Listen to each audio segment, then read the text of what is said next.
7 Mei 2026, Selat Hormuz. 3 kapal perusak Amerika, USS Trumpston, USS Rafael Peralta, dan USS Mason berlayar perlahan melalui salah satu perairan paling berbahaya di dunia. Dari garis pantai Iran, para komandan RJC mengamati melalui teropong mereka. Kapal-kapal Amerika itu tampak rentan. Mereka tampak seperti target empuk yang berlayar di halaman belakang Iran. Mereka tidak tahu, inilah tepatnya tempat yang diinginkan Amerika Serikat. Dalam beberapa menit ke depan, Iran akan membuat kesalahan terbesar dalam sejarah doktrin Angkatan Lautnya. Kau lihat, ini adalah sebuah jebakan.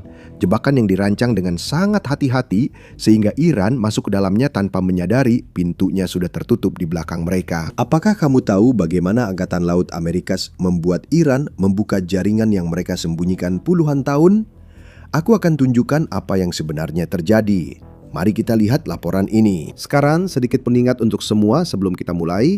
Jangan lupa tekan tombol like dan subscribe di bawah ini. Itu benar-benar membantu kami dengan algoritma dan juga membantumu tetap update dengan video-video kami berikutnya. Sekarang silakan lihat. AS melakukan langkah militer brilian yang memaksa Republik Islam membuka sebagian jaringan angkatan laut dan misil tersembunyi di Teluk Persia. Seperti kata Adawar, beri umpan untuk memancing musuh, pura-pura kacau, lalu serang. Inilah yang tampaknya terjadi di Selat Hormuz 2 hari lalu.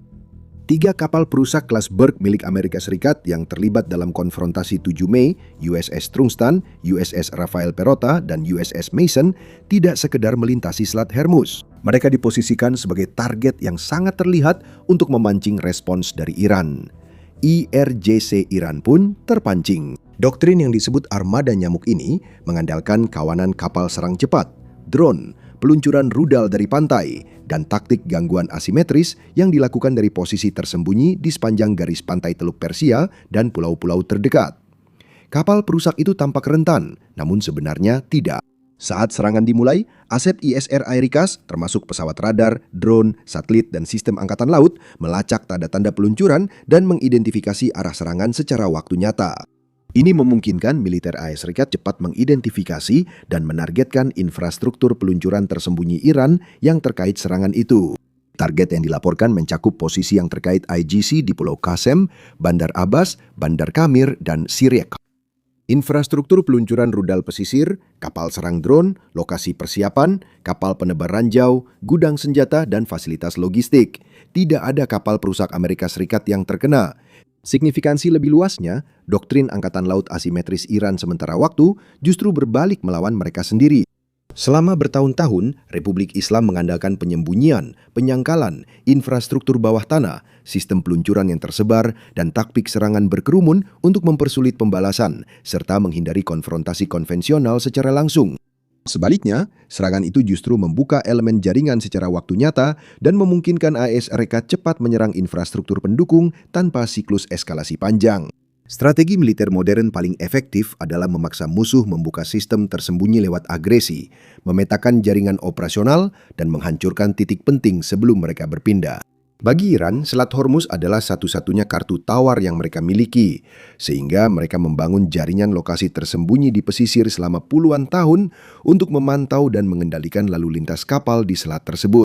Kini cengkraman itu melemah karena Amerika Serikat baru saja menghancurkan sesuatu yang dibangun Iran selama puluhan tahun. Jika Anda punya waktu luang, Anda bisa membuka citra satelit di situs mana saja dan melihat dampak pertempuran yang terjadi 2 hari lalu. Anda bisa melihat benda-benda yang masih terbakar di dekat Selat Hormuz, terutama di sisi Oman, karena disitulah kapal Bockhammer IRGC dibantai oleh Angkatan Laut AS Serikat, Angkatan Udara AS Serikat, dan tentu saja aset Angkatan Darat AS Serikat. Sekarang di bidang negosiasi, ini tidak mengubah apapun. Dan itu karena Amerika Serikat terus memberikan konsesi demi konsesi kepada Iran sejak gencatan senjata dimulai. Amerika Serikat berharap Iran menginginkan perdamaian dan mau bernegosiasi untuk mencapai kesepakatan yang adil. Namun, konsesi ini malah makin memberanikan kelompok garis keras di Iran. Dan itu berarti ada semacam perang saudara yang sedang terjadi di dalam Iran, di mana di satu sisi ada Korps Garda Revolusi Islam, dan di sisi lain ada pemerintahan sipil Iran. Ini adalah sesuatu yang baru saja dilaporkan oleh New York Post kemarin. Lihatlah laporan ini. Garda Revolusi Iran tetap mempertahankan cengkeramannya di Iran, sementara Amerika Serikat menjaga gencatan senjata yang rapuh. Perebutan kekuasaan di Iran memperumit mediasi dengan Amerika Serikat karena faksi pro-perang dan pro-diplomasi bersaing soal apakah Teheran harus setuju pada kesepakatan atau lanjut berperang. Sampai kemarin, meski ada tarik ulur dan perebutan kekuasaan, kita masih menunggu respons Iran atas proposal perdamaian terbaru dari Amerika Serikat, yang sebenarnya bukan benar-benar proposal perdamaian. Itu adalah kesepakatan di mana kedua pihak setuju bernegosiasi selama 30 hari, sementara blokade dicabut dan Selat Hormuz tetap terbuka. Jadi inilah nota kesepahaman yang dikirimkan Amerika Serikat kepada Iran sekitar 3 hari yang lalu. Dan kemarin adalah batas waktunya. Tadi malam adalah saat Iran seharusnya memberikan jawaban terhadap nota kesepahaman ini. Ini adalah sesuatu yang dikonfirmasi langsung oleh Presiden Trump dengan mengatakan secara spesifik bahwa batas waktu untuk kesepakatan ini, batas waktu bagi Iran untuk merespons. Silakan dengarkan. Saya rasa saya tidak seharusnya berada di sini malam ini. Menurutmu mereka sengaja memperlambatnya? Sepertinya Iran sebenarnya belum merespons. Faktanya, kami belum menerima konfirmasi baik dari Pakistan, Amerika Serikat maupun Iran bahwa mereka mengatakan sesuatu. Mereka tidak bilang tidak, mereka juga tidak bilang ya. Tidak yakin apa artinya ini. Dalam arti paling optimis, bisa jadi perebutan kekuasaan membuat Iran tidak bisa mengambil keputusan yang disetujui semua pihak. Itu mungkin pandangan paling optimis. Sebaliknya, pandangan paling pesimis adalah Iran menolak dan mengabaikan Amerika Serikat, bahkan tidak membalas sama sekali. Pada dasarnya, kamu tahu kan, saat kamu ngobrol dengan orang yang baru kamu kenal, kamu sadar bahwa tidak dibalas pun sudah merupakan jawaban. Itu bisa jadi situasinya. Kita akan mengetahuinya di masa depan. Tapi sampai saat ini, kita belum mendengar apapun dari siapapun, dan sudah lebih dari 12 jam ya, lebih dari 12 jam sejak Iran seharusnya memberikan tanggapan. Kemarin, Presiden Trump juga menyampaikan hal lain. Jika Iran tidak merespons, jika mereka tidak setuju dengan nota kesepahaman ini, itu berarti Project Freedom akan dimulai kembali. Alias, kapal perang AS akan mulai berpatroli di Selat Hormuz, keluar masuk, dan mengawal kapal keluar dari Teluk Persia, serta mengawal kapal masuk ke Teluk Persia agar mereka bisa memuat kargo, memuat minyak. Silakan dengarkan. Jika saya yang lakukan, jalurnya berbeda karena sudah ditandatangani dan diperiksa. Kami akan carikan proyek untukmu, Richard. Kami akan meminta Scott melakukannya lewat back to chair bersama Rose dan membawa kelas di keretanya, jika kamu tidak keberatan. Tolong bicara padaku, tolong. Aku pikir aku punya proyek, sungguh, untuk melakukannya. Tapi aku benar-benar punya cara lain untuk melakukannya juga. Kamu bisa kembali ke proyek itu, sungguh. Dengan jalanan di situ, tolong. Project Freedom Plus.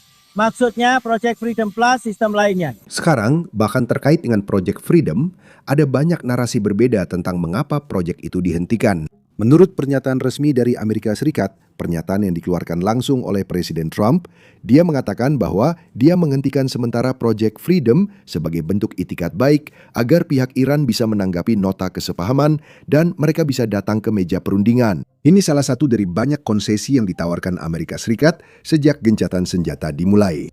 Jika Iran benar-benar tidak merespons, atau kita tahu Iran belum merespons atau menolak kesepakatan, kita harus berasumsi Amerika Serikat akan melanjutkan Project Freedom. Disinilah saya ingin membahas narasi kedua. Dan ini adalah narasi yang akan kita dengar dari media di Amerika Serikat, di mana mereka melaporkan bahwa Arab Saudi dan Bahrain tidak senang dengan Amerika Serikat yang mengumumkan Project Freedom tanpa benar-benar, Anda tahu, melibatkan mereka. Pada akhirnya, jika IAS memakai pangkalan ini, mereka harus memakai wilayah udara Arab Saudi dan mungkin juga wilayah udara negara-negara Teluk lain demi melindungi kapal perangnya di Teluk Persia, serta kapal-kapal sipil yang berusaha kembali beroperasi seperti biasa. Mereka membutuhkan akses ke pangkalan-pangkalan Arab Saudi di wilayah udara Arab Saudi. Karena Arab Saudi tidak diajak konsultasi soal Project Freedom, mereka awalnya menolak memberi izin Amerika Serikat memakai wilayah udara dan pangkalan udara di negara-negara ini. Namun sehari setelah laporan itu keluar, tampaknya Arab Saudi telah berbalik arah. Mereka senang Amerika Serikat memakai pangkalan udara, terutama untuk membuka Selat Hormuz. Karena seperti yang bisa kalian tebak, setiap negara Teluk lainnya ingin Selat Hormuz tetap terbuka, kecuali Republik Islam Iran. Sekarang dari sudut pandang Iran, blokade ARS sangat mencekik ekonomi, tapi sepertinya kelompok garis keras sedang mencari cara untuk bertahan hidup. Inflasi tahunan Iran kini 50%. Inflasi makanan bahkan melebihi 100%. Artinya, harga naik 2 kali lipat tiap tahun. Rial terus jatuh ke level terendah sepanjang sejarah, membuat orang mampu meninggalkan negara ini bersama uang mereka. Ada alasan kuat untuk itu. Lihat tindakan terbaru kehakiman Iran. Mereka baru saja menyita lebih dari 200 properti dari individu yang mereka tuduh bertindak melawan negara. Tidak ada pengadilan, tidak ada sidang yang adil, tidak ada apa-apa. Orang-orang kehilangan mata pencaharian mereka karena rezim membutuhkan uang untuk bertahan hidup. Sekarang selain itu, sesuatu yang menarik terjadi kemarin. Untuk pertama kalinya sejak perang ini dimulai, jadi untuk pertama kalinya sejak 28 Februari, seorang pejabat Iran, anggota parlemen, secara resmi mengakui luka-luka yang diderita oleh pemimpin saat ini, Mujtaba Khamenei, selama serangan awal. Silakan dengarkan. Pada hari kejadian, saya berada di kantor. Sebuah serangan udara menghantam area sekitar 30 meter dari kami, di mana Jenderal Shirazi dan rekan-rekannya hancur berkeping-keping. Sekitar 70 atau 80 meter dari kami, mereka menghantam tempat kerja pemimpin, dan kejadian itu pun terjadi. Selama pengeboman dan serangan rudal, Yang Mulia Ayatollah Mujtaba Hosseini Khamenei tidak berada di tempat di mana beliau biasanya mengajar. Beliau tidak di sana hari itu. Mereka meluluh lantakan tempat itu. Mereka menyerang rumahnya, di mana istrinya terbunuh. Dia sedang menaiki tangga menuju ke sana saat rudal menghantam tempat itu. Haddad terbunuh. Mezbah yang berada di bawah juga terbunuh.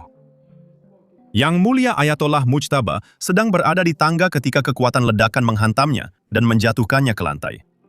Tempurung lututnya terluka, ia mengalami luka ringan dan punggungnya juga sedikit terluka.